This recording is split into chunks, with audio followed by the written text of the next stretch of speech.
Olha, eu acho que você tem razão no. Bom, eu entendo a postura de Israel, essa falta de, digamos, diplomacia ou disposição para fazer qualquer tipo de concessão.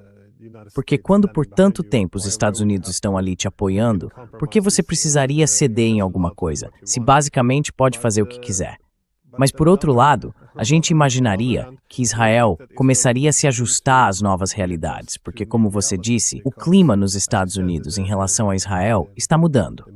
Ou seja, a intenção de continuar apoiando Israel no futuro provavelmente não vai ser na mesma medida. E também as capacidades, como a gente vê.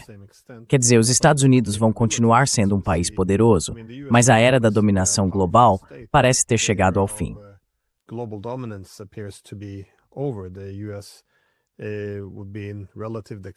Os Estados Unidos estariam em um declínio relativo, já que outras potências como a China, a Rússia e a Índia, e provavelmente em breve o Irã também, estão emergindo. Então, se você percebe que os Estados Unidos têm menos capacidade e talvez uma visão menos favorável em relação a você, faria sentido pensar que esse seria o momento de começar a mudar. Em vez de seguir essa postura maximalista, seria hora de buscar algum tipo de acordo com os vizinhos. Mas eu também queria te perguntar sobre a China, porque, de novo, você tem bastante experiência com o país. Você fala chinês. O Trump se encontrou recentemente com o Xi Jinping em Pequim. Aparentemente, ele queria pressionar os chineses para que colocassem pressão sobre o Irã. Mas, na sua visão, qual é a estratégia da China em tudo isso?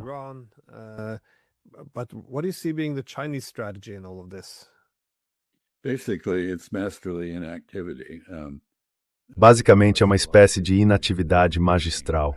Aquela filosofia taoísta de que se você não fizer nada, tudo vai acontecer para o bem, sabe? É um pouco mais do que isso.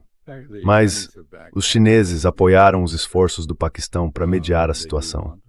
Eles realmente querem paz e estabilidade no Golfo Pérsico, e por motivos bem concretos. Em parte, dependem da região para o fornecimento de energia. É também um mercado importante para eles.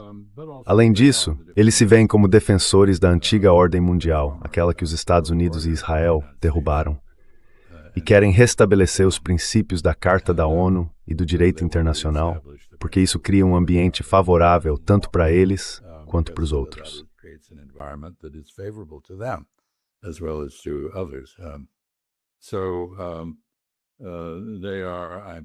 Então eles, eu acredito, não mudaram a falta de controle de exportações para o Irã. Eles continuam exportando, pelo menos, equipamentos de uso duplo. Eu vi outro dia um artigo dizendo que os russos teriam fornecido o HQ-9 para o Irã, mas o HQ-9 é um sistema chinês, um sistema de defesa aérea. Então, não tenho certeza se isso realmente aconteceu. Os militares de Donald Trump disseram a ele que os iranianos melhoraram muito suas defesas aéreas e que um novo ataque aéreo causaria muitas baixas entre as forças atacantes. Isso pode refletir assistência técnica chinesa aos iranianos, e eles estariam totalmente justificados em fazer isso. Afinal, não são parte beligerante.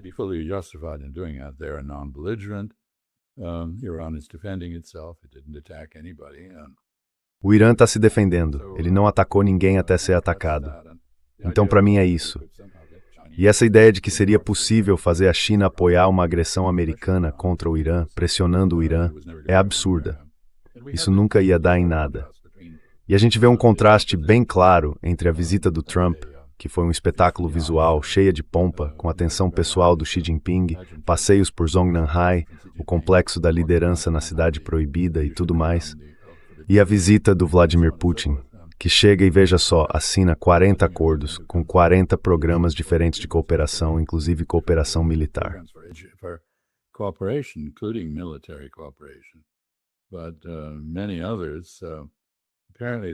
Mas muitos outros, ao que parece, não chegaram a concluir totalmente o acordo de fornecimento de gás do poder da Sibéria, embora tenham avançado bastante, eu diria.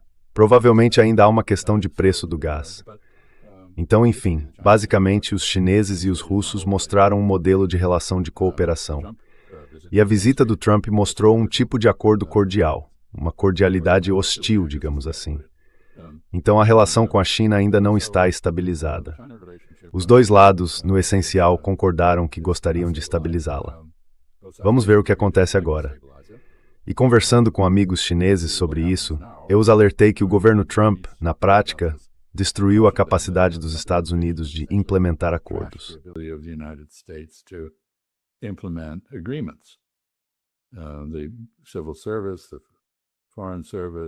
O serviço público e o serviço diplomático foram basicamente tornados irrelevantes ou incompetentes.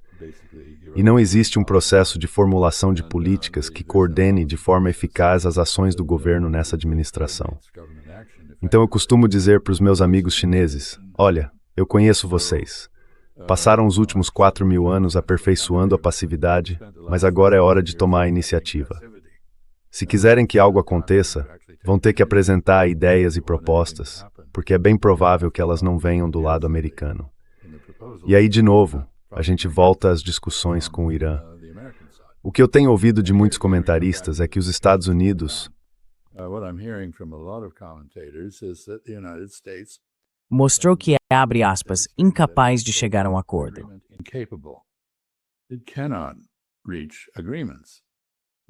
Ele não consegue chegar a acordos, muito menos colocá-los em prática, porque hoje não tem os mecanismos para isso, nem a equipe profissional necessária.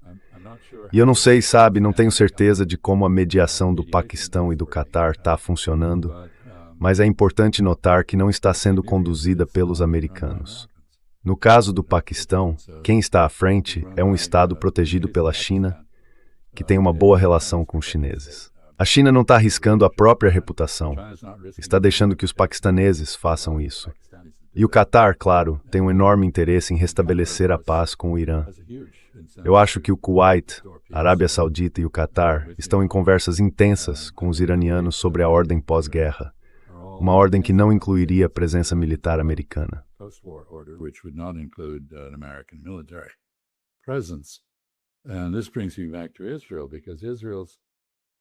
E isso me leva de volta a Israel, porque Israel perdeu a capacidade de dissuasão que os Estados Unidos ofereciam contra o Irã. O Irã não está intimidado. O Irã está preparado para entrar em guerra novamente.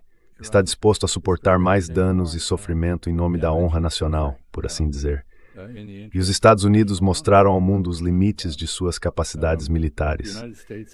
Como você disse, somos muito poderosos militarmente. Mas acontece que há muitas coisas que não podem ser alcançadas apenas com o uso da força contra um inimigo determinado e bem preparado.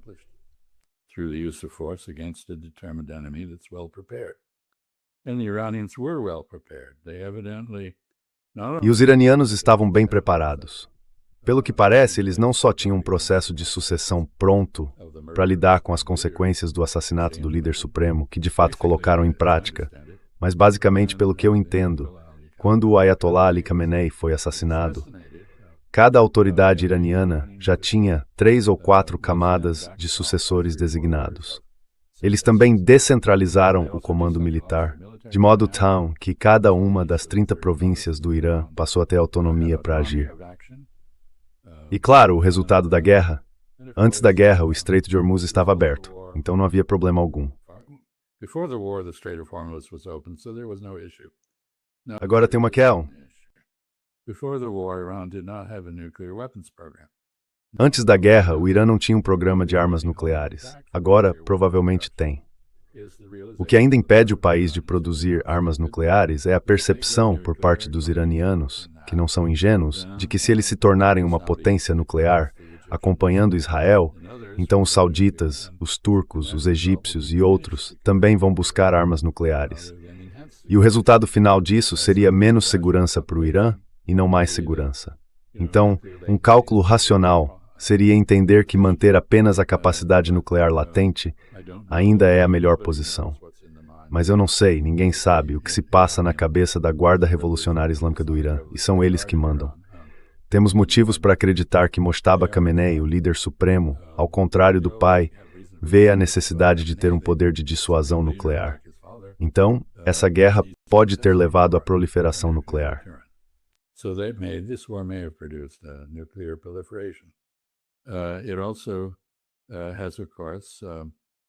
Isso também causou, claro, um enorme prejuízo à produção de energia na região, em Israel e também no Irã.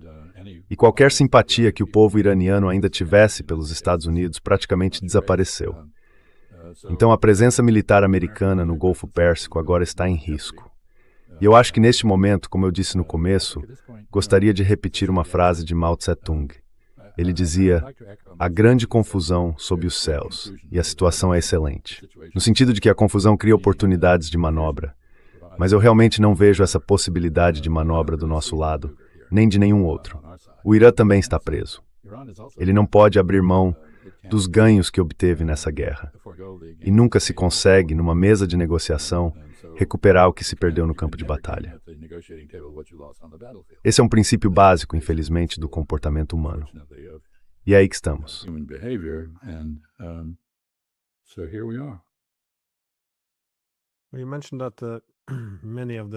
Você mencionou que muitos países do Golfo provavelmente estão tentando se ajustar, buscando uma nova ou diferente posição em relação ao Irã depois que essa guerra acabar. E bem, se você pensar, se estiver ali, nos países do Golfo, pode imaginar que a posição dos Estados Unidos vai sair enfraquecida depois dessa guerra, enquanto os iranianos vão sair fortalecidos. Por exemplo, controlando o Estreito de Hormuz. Você pode ficar irritado ou desconfortável com essa realidade. Mas, para reforçar a própria segurança, é preciso reconhecer e se adaptar a ela.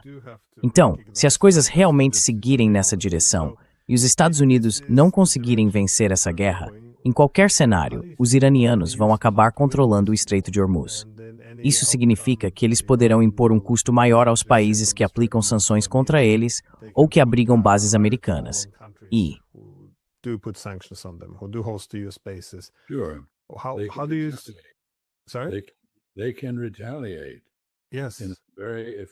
eles podem reagir de forma muito eficaz a qualquer ação tomada contra eles. Isso representa uma melhora fundamental na posição deles. E você está absolutamente certo. No fim das contas, todo mundo na região vai ter que se ajustar às novas realidades criadas por essa guerra, que são muito desfavoráveis tanto para Israel quanto para os Estados Unidos. Eu sei que o Conselho de Cooperação do Golfo, que tem 6 membros, um deles, Omã, agora parece ser um parceiro do Irã na administração do Estreito de Hormuz e no compartilhamento das receitas vindas do Estreito de Hormuz. Vale lembrar que Omã, diferente dos outros 5 membros do Conselho, não é exatamente rico em fontes de energia. E os cidadãos de lá realmente precisam trabalhar para viver, e trabalham, e são a base das sociedades e das economias de muitos dos outros países do Golfo.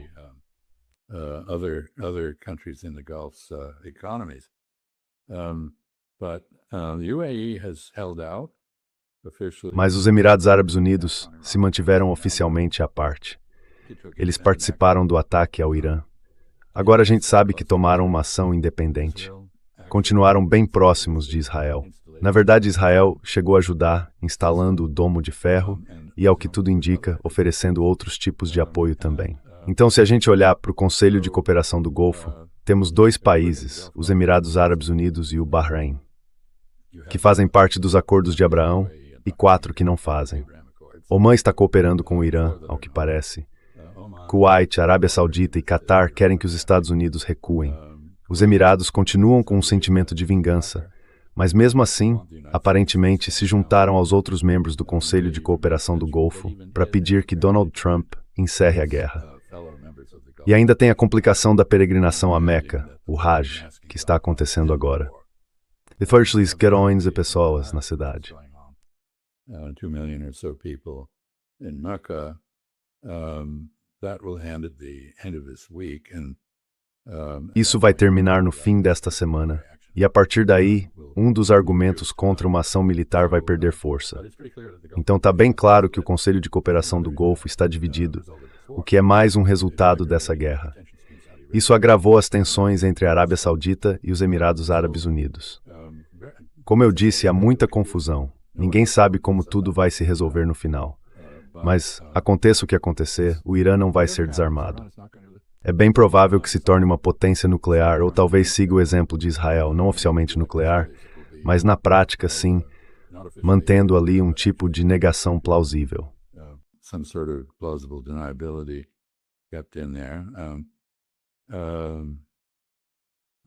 A nova arquitetura de segurança no Golfo vai ter o apoio da China e da Rússia, não dos Estados Unidos. Isso é um verdadeiro terremoto geopolítico que foi desencadeado. E não se trata só do impacto na economia internacional. Geopoliticamente, as consequências são muito profundas. E por fim, vale observar que Israel está claramente desconfortável. É por isso que Donald Trump agora exige que a Arábia Saudita, a Turquia e outros países assinem os acordos de Abraão. Bom, o Catar também. Mas por que eles fariam isso? É obviamente uma tentativa israelense de arrancar algum tipo de vitória das garras da derrota. Eu não acho que isso vá funcionar, porque o comportamento de Israel neste momento não desperta simpatia em ninguém.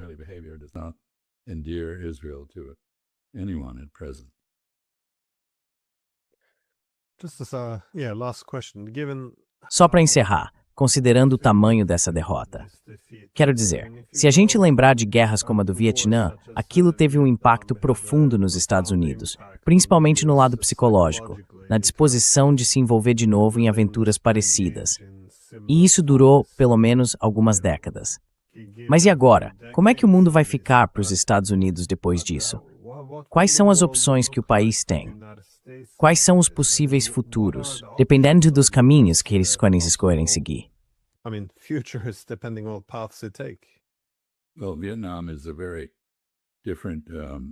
Bom, o Vietnã é uma situação e um resultado bem diferentes, por um motivo simples. O Vietnã aconteceu dentro de uma ordem mundial bipolar, a Guerra Fria. E embora os Estados Unidos tenham sido humilhados no Vietnã, e como você disse, isso tenha tido efeitos profundos dentro do próprio país, outros países que precisavam escolher entre a União Soviética e o Bloco Soviético, de um lado, e o Ocidente e os Estados Unidos do outro, não viam essa escolha como algo real. Eles continuaram ao lado dos Estados Unidos e do Ocidente. E essa não é a situação agora. Então eu não sei. Quer dizer, está bem claro que essa guerra, e na verdade guerras estrangeiras em geral, especialmente essas guerras sem fim, são extremamente impopulares nos Estados Unidos. Donald Trump se elegeu prometendo acabar com elas. Em vez disso, ele acabou iniciando novas.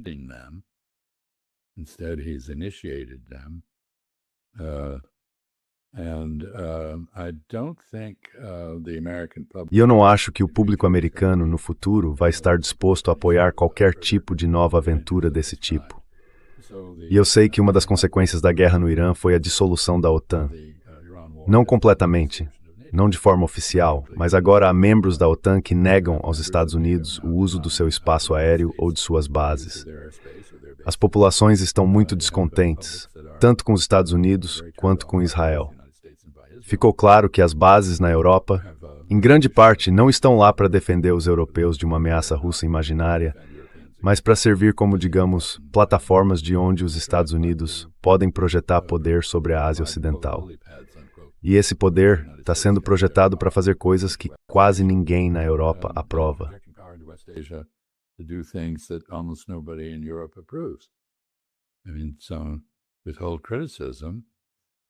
Quero dizer, alguns evitam fazer críticas por vários motivos. Medo de serem acusados de antissemitismo, talvez por culpa residual do Holocausto Europeu e pela cumplicidade não só dos alemães, mas de muitos outros, na perseguição e extermínio de minorias. Então, os Estados Unidos vão sair dessa com alianças muito enfraquecidas, se é que ainda vão existir, e com os principais aliados adotando uma postura de cautela. Alemanha e Japão são os exemplos mais claros disso. Com o tecido do direito internacional desacreditado, e já que ele não vai mais servir como freio contra a agressão, cada país vai entrar numa corrida armamentista, tentando se equipar para uma defesa autossuficiente. Acho que vai haver países que vão pedir aos Estados Unidos, não só no Golfo, mas em outras regiões também, que retirem sua presença física de seus territórios.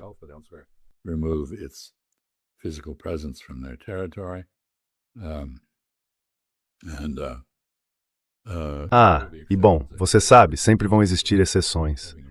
A Polônia, por exemplo, parece gostar de ter forças americanas em seu território. Já os alemães estão ficando mais céticos quanto ao valor disso, assim como os japoneses. Então eu acho que o mundo está mudando muito rápido. Mas você começou tudo isso com perguntas sobre a viabilidade do Estado de Israel. Essa é uma situação parecida com essa questão. algo que só se revela com o tempo. Muito provavelmente, não há nada de imediato nisso. Vai ser como aquela famosa descrição do Hemingway sobre a falência. Acontece aos poucos e depois de repente. E é isso, estamos num período de transformação, mas não sabemos para onde essa transformação está nos levando, nem qual vai ser o ritmo dela.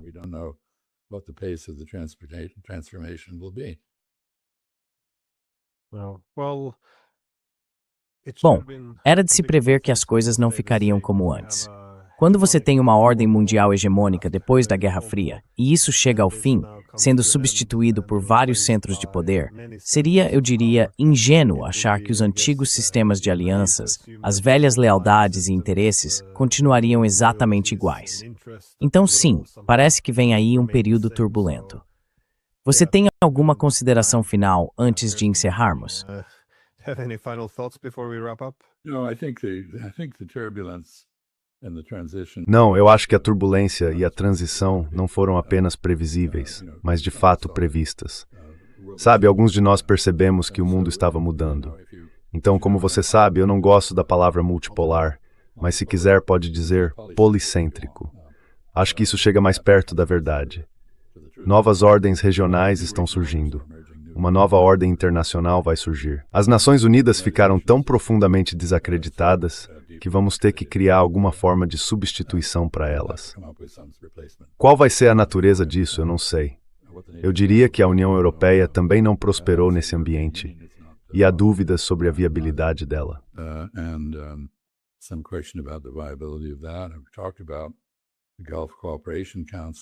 Eu falei sobre o Conselho de Cooperação do Golfo. Me parece que os países da Ásia-Pacífico estão todos buscando uma convivência mais tranquila com a China. E não é exatamente uma esfera de influência no sentido clássico, mas vai haver uma certa deferência em relação à China. Talvez algo parecido com a deferência tradicional que os países da América do Sul têm em relação aos Estados Unidos, mesmo que nós não tenhamos, como fizemos no Caribe e na América Central, intervindo diretamente ou dado ordens a eles. Basicamente, as pessoas vão ser mais respeitosas com a China. E é isso que os chineses querem. Eles não querem conquistar território, não querem controle. Eles só querem mais deferência, mais respeito.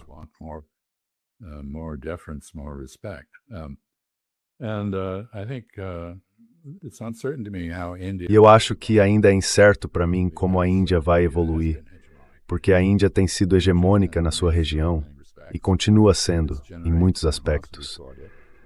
Isso gera animosidade em relação a ela. A Ásia Central, pelo que vejo, parece estar se deslocando lentamente para o leste, mas é claro que alguns países, como o Cazaquistão, estão buscando abrir caminhos para outras partes do mundo. A gente também vê outros países, como a Turquia, ressurgindo como nações independentes, com alguma influência.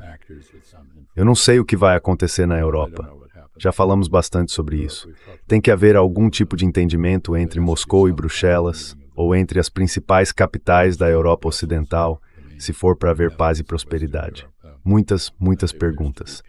Nenhuma resposta, esse é o meu resumo.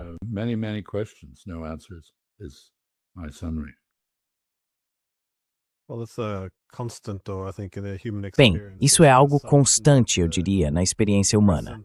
É essa suposição de que o presente é permanente. Ou seja, ao longo de toda a história, passamos por mudanças enormes o tempo todo. Mas, de alguma forma, sempre achamos que o jeito como as coisas estão agora vai continuar assim. Lembre-se, faz só 35 anos que a União Soviética colapsou, e aquele era um mundo completamente diferente. Então, a ideia de que aquilo era o ponto final, não. A história não acabou. Nem o Fukuyama pensa mais assim hoje. Enfim, embaixador, é sempre um grande prazer e sempre muito enriquecedor conversar com o senhor. Muito obrigado. Olha, eu gosto de conversar com você e espero que juntos a gente consiga entender um pouco essa situação tão confusa. Mas eu confesso que estou bem perplexo. Como era por nós. Obrigado mais uma vez.